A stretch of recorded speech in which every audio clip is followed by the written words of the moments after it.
तो selling price cost of production से बड़ा था, इसलिए रॉ मटेरियल बेसिकली कॉस्ट पे वैल्यू होगा। इतना हम लोग क्लियर है। अब हम लोग का कॉस्ट प्राइस निकालना होगा। ये कॉस्ट ऑफ प्रोडक्शन निकला। Cost of production finish goods का कॉस्ट है, पर रॉ मटेरियल का कॉस्ट क्या होता है? कॉस्ट प्राइस और फ्रेट, दो चीज। तो कॉस्ट प्राइस था 20, फ्रेट था कॉस्ट प्राइस था 200 और फ्रेट है 20। तो कॉस्ट है टोटल 220, उसमें 500 सम में रॉ मटेरियल का यूनिट दिया हुआ है, तो 500 इंटू 220 किए तो 110। पर फिनिश गुड्स कॉस्ट प्राइस और NRV which ever is lower पे वैल्यूएशन होता है। फिनिश गुड्स का cost price cost of production को कहते हैं। तो कॉस्ट ऑफ प्रोडक्शन है 330 और इसका एनआरवी सब में दिया हुआ है 400, दोनों में लोअर है 330, इसलिए फिनिश गुड्स वैल्यू हुआ है 330 पे। ठीक है।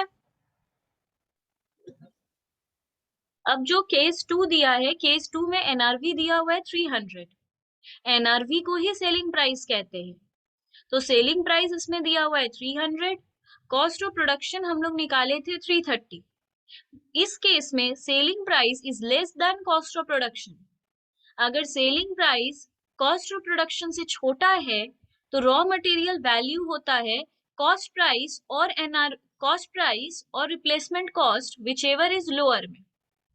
तो अब हम लोग को इसमें हम लोग वैल्यू कर दिया है, पूरा रूल लिख लो कि raw material is to be valued at replacement cost और cost price which ever is lower.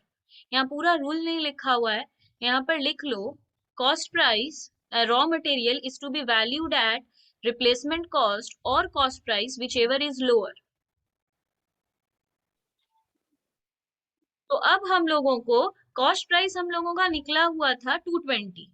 हम लोगों को रिप्लेसमेंट कॉस्ट देखना होगा कितना है। रिप्लेसमेंट कॉस्ट हम लोग देखो, रिप्लेसमेंट कॉस्ट हम लोग कैसे निकालेंगे? अच्छा 220 कैसे आया था, हम ये नीचे दिखा दिए। रॉ मटेरियल का जो कॉस्ट आया था 200 उसका कॉस्ट प्राइस था, उससे एक्साइज ड्यूटी हम निकाल दिए, क्योंकि उसमें एक्साइज ड्यूटी ऐड नहीं होता है इसलिए उससे लेस 10 किए एक्साइज ड्यूटी का, प्लस फ्रेट किए, प्लस अनलोडिंग किए थे 10, इस तरह 220 आया था।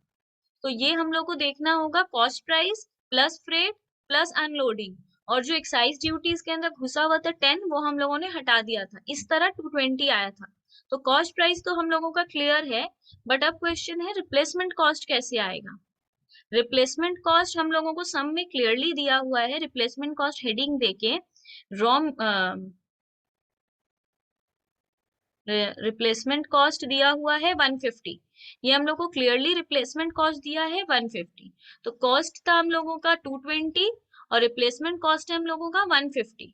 तो 220 और 150 में लोअर कौन सा है? 150, इसलिए इस बार रॉ मटेरियल वैल्यू हुआ है इसमें, और फिनिश गुड्स का है कॉस्ट और NRV which ever is lower. तो कॉस्ट था 220, एनआरवी था 300, दोनों में छोटा कौन सा है? 300, इसलिए फिक्स्ड फिनिश गुड्स हुआ है 300 में। दोनों को प्लस करके हम लोग के पास टोटल क्लोजिंग स्टॉक है 4,35,000 का। अब क्वेश्चन 2 देखो, factory produce product X using raw material A. हम लोग एक्स बनाएंगे, मतलब एक्स है फिनिश प्रोडक्ट और रॉ मटेरियल का नाम है ए, तो रॉ मटेरियल है ए, फिनिश प्रोडक्ट है X. 600 units of A purchased at 120। हम लोग ए का मतलब रॉ मटेरियल का 600 यूनिट खरीदे थे और परचेज किए थे उसको 120 में। उसका रिप्लेसमेंट कॉस्ट दिया हुआ है 90 रुपीज। ऐसे बहुत सारा इंफॉर्मेशन है, तो सबसे पहले हम लोग क्या करेंगे, अच्छा और पढ़ लेते हैं। 500 units of partly finish goods, partly finish goods मतलब आधा बना हुआ, मतलब WIP। जो एक्स था उसका आधा बना हुआ सामान मतलब WIP का cost incurred till date, WIP का कॉस्ट है 260। These units can be finished next year by incurring additional cost 60 rupees। ये 260 अभी कॉस्ट है, नेक्स्ट ईयर जब हम लोग इसको कंप्लीट करेंगे तो 60 रुपीज और लगेगा। 1500 यूनिट एक्स का एंड टोटल कॉस्ट है 320। एक्स हम लोग टोटल कितना बनाकर रेडी किए? 1500 यूनिट्स, और उसका कॉस्ट कितना है? 320 per unit. Expected selling price, selling price मतलब एनआरवी, एनआरवी हम लोगों को दिया हुआ है 300 और यही सेलिंग प्राइस है। सेलिंग प्राइस और एनआरवी सेम चीज को बोलते हैं। Determine how each item of inventory valued, और फिर टोटल इन्वेंट्री बताओ। मतलब तीनों चीज का सेपरेटली बताओ, रॉ मटेरियल, डब्ल्यूआईपी और फिनिश गुड्स, और फिर तीनों को प्लस कर दो। रॉ मटेरियल का वैल्यूएशन के लिए क्या देखते हैं हम लोग?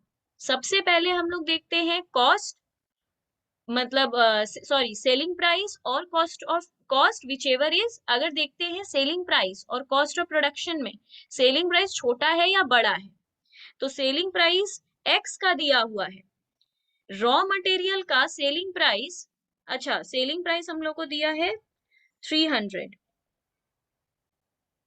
इसका तो सेलिंग प्राइस दिया ही नहीं है, एक सेकेंड देख लेते हैं।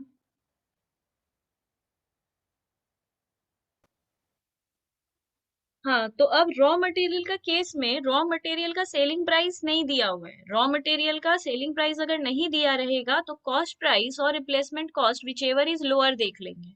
तो रिप्लेसमेंट कॉस्ट है 90 रुपीज, इसलिए, और इसका यूनिट था हम लोग का 600, तो 600 को 90 पे हम लोग वैल्यू कर दिए 54,000। डब्ल्यू पे हम लोग सेम देखते हैं, कॉस्ट प्राइस और NRV which ever is lower. तो इसका कॉस्ट प्राइस कितना था डब्ल्यू का 260, और हम लोगों का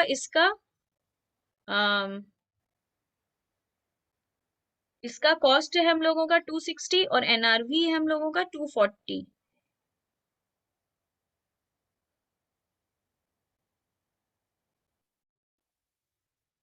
तो डब्ल्यू का बेसिकली एनआरवी सम में गिवन नहीं रहता है, हम लोगों को निकालना पड़ता है।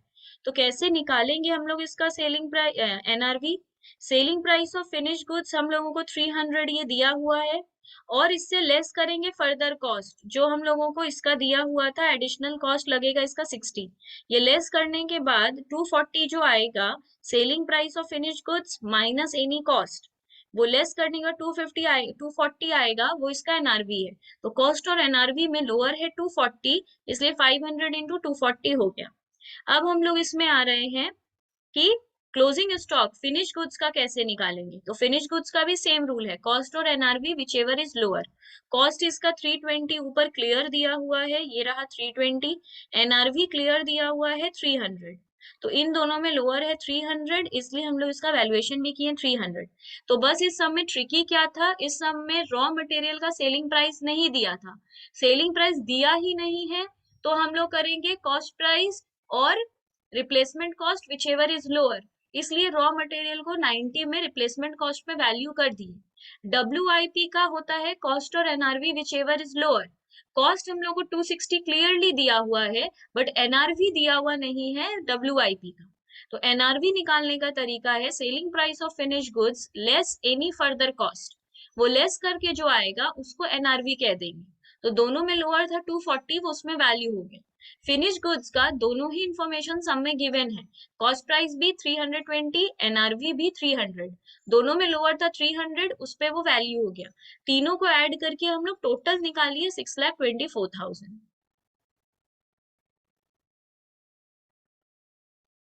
ये सीए में जुलाई 21 में आया है। देखो इसमें बोल रहा है Joy limited purchase 20,000 kg of raw material at 20 rupees per KG. मतलब ये रॉ मटेरियल है, 20,000 यूनिट खरीदा है, और एक एक केजी को वो 20 रुपीज में खरीदा है, मतलब कॉस्ट प्राइस अभी तक 20 है। They have furnished you the following detail. Opening inventory, अब इन्वेंट्री का बात आ गया है तो ये फिनिश गुड्स है। तो फिनिश गुड्स है 2,000 यूनिट हम लोग के पास पहले से था, जिसका वैल्यूएशन था 1 लाख। रॉ मटेरियल हम लोग के पास पहले से था 2,200, जिसका वैल्यूएशन था 44,000। डायरेक्ट लेबर में इतना लगा, फिक्स्ड ओवरहेड में इतना लगा, सेल्स हम लोग किए 20,000 यूनिट्स हम लोग सेल कर दिए 11,20,000 सेल्स दे दिया है। फिनिश गुड्स हम लोग के पास बचा है 2,400, और रॉ मटेरियल हम लोग के पास बचा है 1,800। तो वैल्यूएशन डेफिनेटली क्लोजिंग का करना पड़ेगा 2,400 और 1,800 का। पर आगे पढ़ते हैं। प्लांट में हम लोग का कैपेसिटी है 30,000 यूनिट्स का, और हम लोग का फिक्स्ड कॉस्ट है 3 लाख। तो 3 लाख बाई 30,000 मतलब 10 रुपीज फिक्स्ड ओवरहेड है। यूनिट ऑफ फिनिश प्रोडक्ट, अच्छा, the actual production of finish goods is 20,400। हम लोग का आज बचा है 2,400, बट हम लोग फिनिश गुड्स ओपनिंग में था 2,000, क्लोजिंग में है 2400 और इस साल यूनिट प्रोड्यूस कर लिए थे 20,400. Due to a fall in the market demand, the price of the finished goods in which the raw material has been utilized is expected to sold at 40 rupees. तो ये फ्यूचर में raw material कितने में sale हो जाएगा? The price of finish goods in which raw material has been utilize expected. अच्छा, तो future में ये फिनिश गुड्स कितने में सेल हो जाएगा? 40 रुपीज में. रिप्लेसमेंट कॉस्ट दिया है 19 रुपीज. तो इसको हम लोग कैसे करेंगे? सबसे पहले हम लोगों को रॉ मटेरियल को वैल्यू करना होगा. रॉ मटेरियल को वैल्यू करने के लिए हम लोग को देखना पड़ता है सेलिंग प्राइस और कॉस्ट ऑफ प्रोडक्शन में कौन सा लोअर है या कौन सा हायर है, कुछ देखना होगा सेलिंग प्राइस और कॉस्ट ऑफ प्रोडक्शन.